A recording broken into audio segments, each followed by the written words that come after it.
بسم اللہ الرحمن الرحیم۔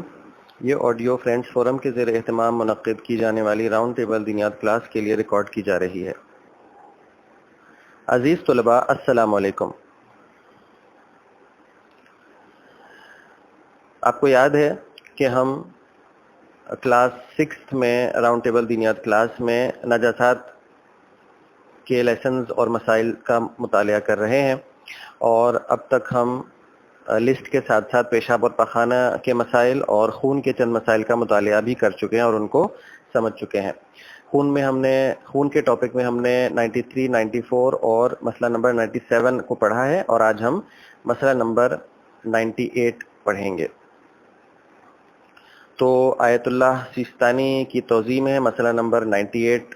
آپ چاہیں تو کھول لیجئے تاکہ آپ کو بہتر طریقے سے سمجھ میں آئے۔ ویسے سلائیڈز بھی آپ کے سامنے ہوں گی تو آپ انہیں بھی دیکھ سکتے ہیں۔ مسئلہ نمبر 98۔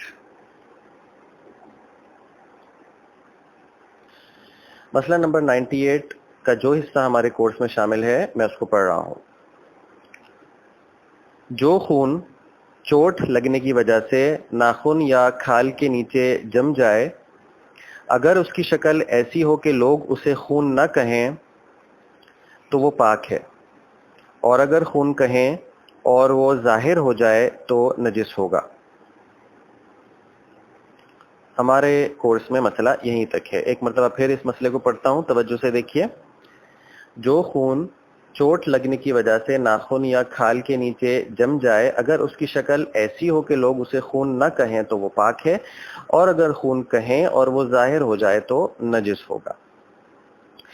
اس سے ہم کو پتہ چلا کہ جب چوٹ لگنے کی وجہ سے یا کسی وجہ سے ناخن یا ہماری اسکن کے نیچے خون کچھ جم جاتا ہے، ٹھیک ہے، خون جم جاتا ہے فار ایگزامپل، اگر اس کی شکل ایسی ہو، نارملی جب بھی کچھ لگتا ہے تو نیچے ہم کو محسوس ہوتا ہے کہ کچھ جم گیا ہے، اگر اس کی شکل ایسی ہے کہ لوگ اسے خون نہیں کہہ رہے، عام طور پہ لوگ اس کو خون نہیں کہیں گے، خون تھوڑی ہے تو ایسے ہی جم گیا ہے پتہ نہیں کیا، تو پھر وہ پاک ہے۔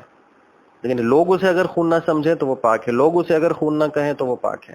لیکن اگر لوگ اسے خون کہیں اور وہ ظاہر بھی ہو جائے، اگر کھال کے نیچے، تو پھر نجس نہیں ہے۔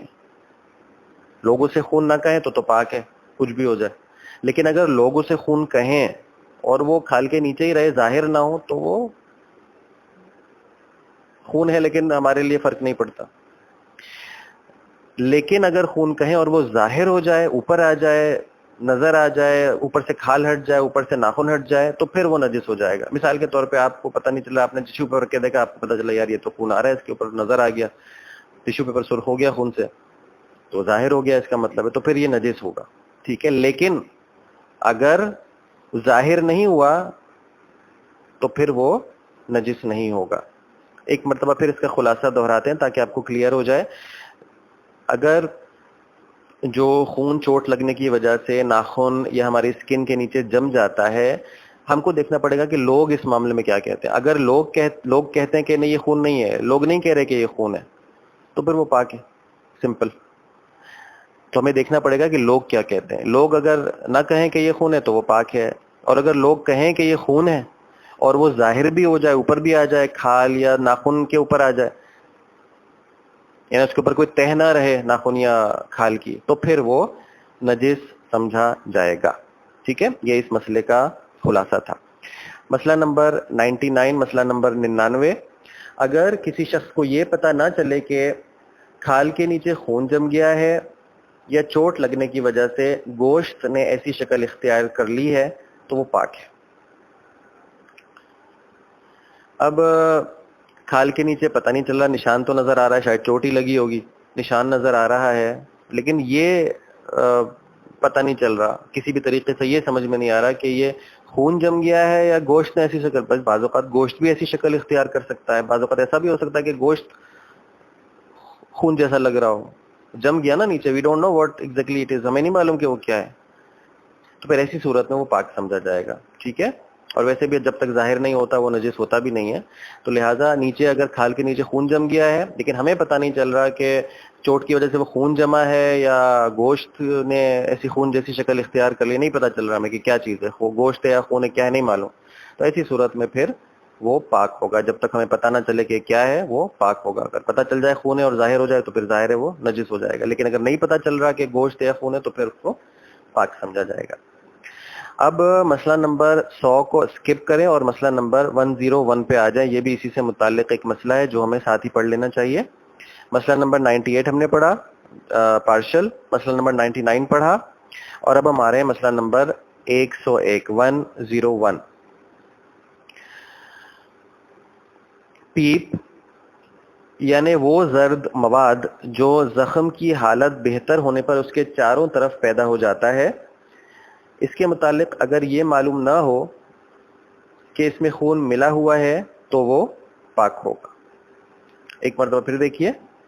پیپ یعنی وہ زرد مواد جو زخم کی حالت بہتر ہونے پر اس کے چاروں طرف پیدا ہو جاتا ہے. اس کے متعلق اگر یہ معلوم نہ ہو کہ اس میں خون ملا ہوا ہے تو وہ پاک ہوگا.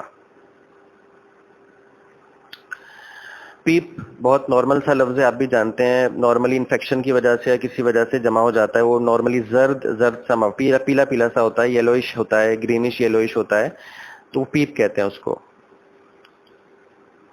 تو نارملی وہ زخم تھوڑا سا زخم کے فوراً بعد نہیں ہوتا, زخم تھوڑا سا بہتر ہونے لگتا ہے, اس وقت وہ مواد ہم کو نظر آتا ہے, جمع ہو جاتا ہے.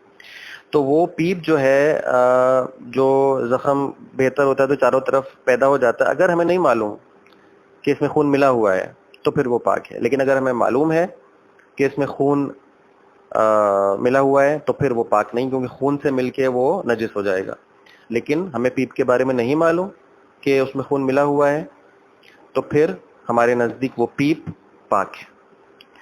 ٹھیک ہے, تو یہ آج کے 3 مسائل تھے. انشاءاللہ نیکسٹ لیسن میں ہم جو ہے مزید مسائل کا مطالعہ کریں گے. امید ہے کہ یہ مسائل بڑی حد تک آپ کو سمجھ آ گئے ہوں گے. اگر کوئی کنفیوژن ہو, اگر کوئی مسئلہ ایسا ہو جو نہیں سمجھ میں آ رہا ہو تو یقیناً آپ اپنے ٹیچر سے پوچھ سکتے ہیں. خدا سے دعا ہے کہ وہ ہماری توفیقات میں اضافہ فرمائے, علم حاصل کرنے, اس پر عمل کرنے اور اسے دوسروں تک پہنچانے کی توفیق عطا فرمائے. اللہم صلی علی محمد و آل محمد وعجل فرجہم. عزیز طلباء, کلاس 6 میں مسائل فقہ میں سے آج ہم نے مسئلہ نمبر 98, 99 اور 101 کو پڑھا اور سمجھا. آج کے لیے ہمارا دوسرا موضوع کتاب بنیادی باتیں میں سے ہے اور یہ موضوع ہے فروع دین. آئیے اس کو پڑھتے ہیں اور یقیناً اسے آپ کو یاد بھی کرنا ہے اگر پہلے سے یاد نہیں ہے. ویسے ہمیں امید ہے کہ آپ کو یہ پہلے سے آتے ہوں گے, لیکن اگر نہیں یاد ہے تو دوبارہ اس کو دہرائیے اور ذہن نشین کیجیے. فروع دین یعنی دین کی شاخیں 10 ہیں. فروع دین یعنی دین کی شاخیں 10 ہیں. اول نماز, دوسرے روزہ, تیسرے حج, چوتھے زکوٰۃ, پانچویں خمس, چھٹے جہاد, ساتویں امر بالمعروف, آٹھویں نہی عن المنکر, نویں ولایت اور 10ویں براءت. ایک مرتبہ پھر ان کو دہراتے ہیں. فروع دین یعنی دین کی شاخیں 10 ہیں. اول نماز, دوسرے روزہ, تیسرے حج, چوتھے زکوٰۃ, پانچویں خمس, چھٹے جہاد, ساتویں امر بالمعروف, آٹھویں نہی عن المنکر, نویں ولایت, 10ویں براءت. آسان ہے, امید ہے اس کے ساتھ ساتھ آپ کو یاد بھی ہو گئے ہوں گے. اللہ ہم سب کو نیک اعمال کرنے کی توفیق عنایت فرمائے. اللہم صلی علی محمد و آل محمد.